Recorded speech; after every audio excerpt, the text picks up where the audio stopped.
नमस्कार किसान भाइयों, स्वागत है आप सभी का आपके अपने YouTube चैनल किसानों की पाठशाला में। किसान भाइयों, अगर आपने मक्का की फसल लगा दी है और मक्का का जमाव भी अच्छे से होकर मक्का बढ़वार की अवस्था पर है और आप उसमें पहली स्प्रे के बारे में सोच रहे हैं, यानी आपकी मक्का की फसल लगभग 15 से 20 दिन के आसपास की हो चुकी है, तो इस समय आपके दिमाग में यह होगा कि हमें अपनी मक्का की फसल में पहली स्प्रे कब करनी चाहिए और किन किन दवाओं की करनी चाहिए। तो किसान भाइयों, आज के इस वीडियो में हम बात करने वाले हैं कि मक्का की फसल में हमें पहली स्प्रे कब करनी चाहिए और किन किन दवाओं की करनी चाहिए।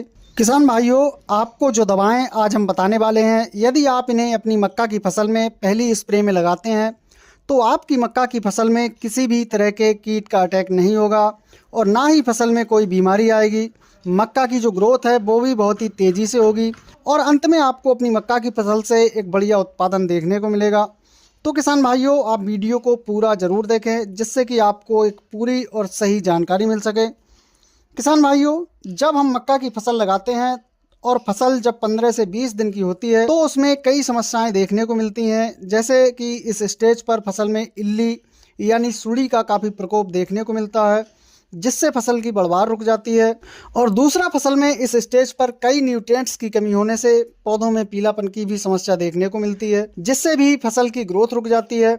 तो इन समस्याओं को कंट्रोल करने के लिए फसल में स्प्रे की आवश्यकता होती है। किसान भाइयों, हम बात कर लेते हैं कि मक्का की फसल में हमें पहला स्प्रे कब करना चाहिए, पहला स्प्रे करने का सही समय क्या होता है। तो किसान भाइयों, जब आपकी मक्का की फसल 15 से 20 दिन के बीच की हो तब आप अपनी मक्का की फसल में पहली स्प्रे करें, क्योंकि इस स्टेज पर मक्का की फसल में हमें यह समस्याएं देखने को मिलती हैं। किसान भाइयों, अब हम बात कर लेते हैं कि हमें किन किन दवाओं का प्रयोग पहली स्प्रे में करना चाहिए। तो किसान भाइयों, पहली स्प्रे में हमें ऐसी दवाओं का प्रयोग करना चाहिए जिससे कि फसल में शुरुआती अवस्था में होने वाली सभी समस्याएं कंट्रोल हो सकें, जैसे फसल में इल्ली का अटैक ना हो, पौधे स्वस्थ और मजबूत हों और फसल अच्छी तरह से बढ़वार करके चले। तो आपको किसान भाइयों, मार्केट से जो दवाई लेनी है वो लेनी है एक कीटनाशक में आपको लेना है इमामेक्टिन बेंजोएट 5% SG। इसकी आपको 100 ग्राम मात्रा प्रति एकड़ के हिसाब से लेनी है। और दूसरा, इसके साथ आपको लेना है NPK 19-19-19। NPK 19-19-19 की 1 किलोग्राम मात्रा आपको प्रति एकड़ के हिसाब से लेनी है। और तीसरा किसान भाइयों, आपको इसमें ऐड करना है स्टिकर। किसान भाइयों, स्टिकर और इमामेक्टिन का घोल आपको अलग तैयार करना है और NPK 19-19 का घोल आपको अलग तैयार करना है।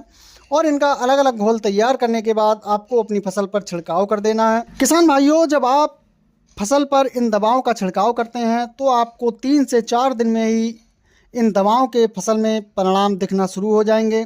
फसल में किसी भी कीट की समस्या ना होगी और फसल अच्छे से बढ़वार करके चलेगी, फसल में पीलापन नहीं होगा, जिससे कि आप अपनी मक्का की फसल से एक बढ़िया पैदावार ले सकते हैं। किसान भाइयों, जानकारी पसंद आई हो तो वीडियो को लाइक एवं शेयर ज़रूर करें।